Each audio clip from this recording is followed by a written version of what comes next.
Students, today I am going to teach you the lesson The Problems of India and Their Solution in Political Science. Students, you know that we are living in this world. Here some are rich and some are poor, but everybody has some problem. When you ask elders, they are telling some problems. In the same way, children are telling another type of problems. So, every individual has its own problems. In the same way, our country has its own problem. Some are trying to remove, but some are rising day by day. Here, we are discussing some major problems of our India and we try to get solutions. Here in this unit, we learn unemployment, corruption, discrimination, gender, caste, regional inequalities, communalism, terrorism, corporate strategies. So, these are the major problems of our India. India has faced numerous external and internal problems since 1947. These problems have to be managed through efficient administration. The support of citizens is needed for our democratic governments at the center and also in the state and also local levels. Problems of our country. What are the major problems? Most of the problems are here human made and also national emergencies. Hence, the need is to find a reasonable and human solution. The solution is to be found through good administration, social reformation, fast and efficient judiciary. This solution needs to be backed by people's support.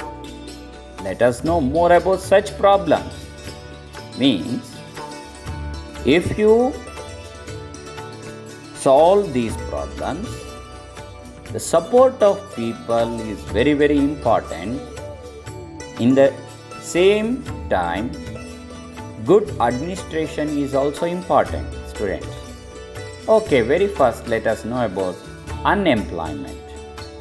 Unemployment is a situation where a person does not find work in accordance to his capacity or qualifications. Means, here, any one person has the ability to do the work and also he has the qualification, capacity, etc. whatever there, but he or she does not the employment. So that's why India has a huge population and unemployment is a big problem. You know that our India stands second position in the world. So that's why. Next, what are the reasons for unemployment? There are main two reasons. One is overpopulation and another one improved technology. So day by day, we are using technologies in all the fields. So that's why the unemployment is growing. Next, apart from these, shortage of natural resources, over dependency of agriculture, ruined cottage industries, and lack of skill-based education, unemployment has, because of these, unemployment become a huge problem. Next, according to census of 2011, the annual poverty growth is 7.20%. This indicates the growing problem of unemployment in India.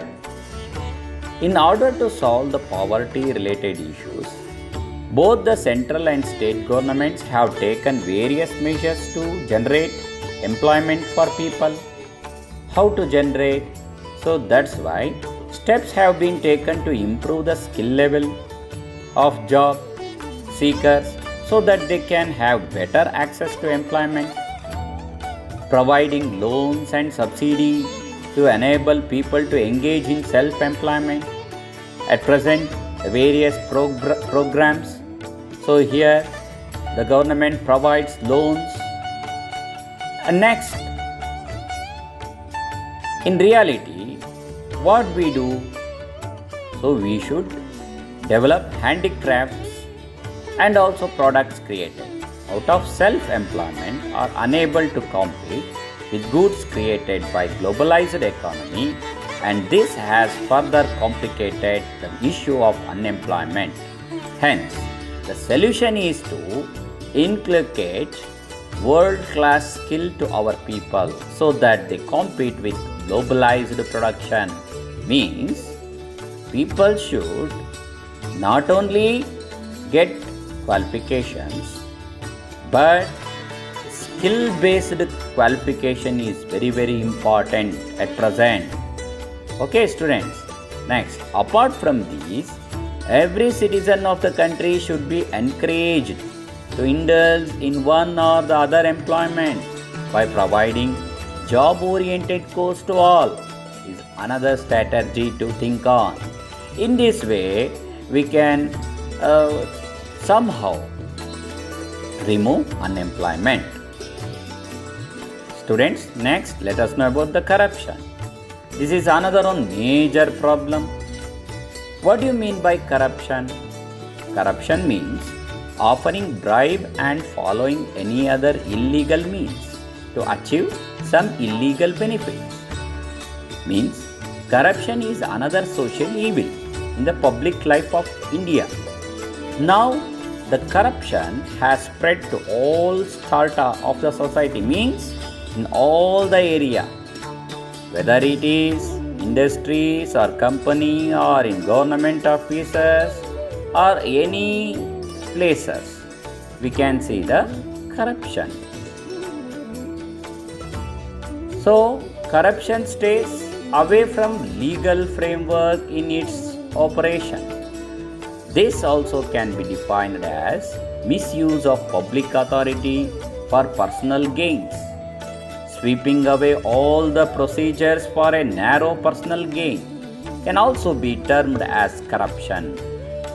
It has become contagious disease in personal life. Means how this corona is spreading all over the world, in the same way corruption is spreading. Next, the effects of corruption. Corruption influences negatively on both personal as well as public sphere of life. It influences the economic, social and political life of a country negatively in all the fields, whether it is economic or in social level or in political.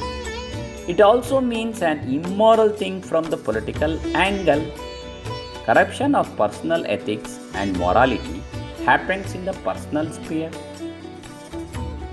And in public sphere, bribery, nepotism, caste favoritism, and intentional slowdown of the work appear as various forms of corruption. During election time, all these evil practices simply find inroads into social life. Next, political corruption leads to crime. Next, it also provides motivation of corruption in public life. Atrocious the misadministration on the part of officials. So, next one, things like tax evasion, illegal hoarding, smuggling, economic offences, cheating, violation of international exchange, employment cheating, these all find space in corruption. It is impossible to root out corruption by either rejecting it at personal level or just going along with it. It can be rooted out only through strong public ethics and morality and personal commitment. Many a times natural human tendency for selfishness, eagerness to find of personal emergencies and personal gain lead a person to engage in corruption. Lack of strict supervision and weak legal enforcement leads to corruption. How can we remove? Some solutions are there. First one, political will and public support is inevitable for tackling corruption. Second, ethical political leadership. Third, good officers and politically aware and educated public can weed out corruption. Next, institutions like Lokpal and Lokayukta can bring down corruption drastically. Education institutions can take a lead in this direction by installing CCTV cameras in government offices and increasing efficiency of government work can also bring down the intensity of the corruption. Measures like awarding harsh punishment for corrupt officials can also bring in some change. Increasing the number of courts and judges can also rein in corruption. In nutshell, coordinated efforts are needed to address this burning social problem. Students, I think you have all understood these two, unemployment and also corruption. In next class, I will do another problems of our India. Thank you.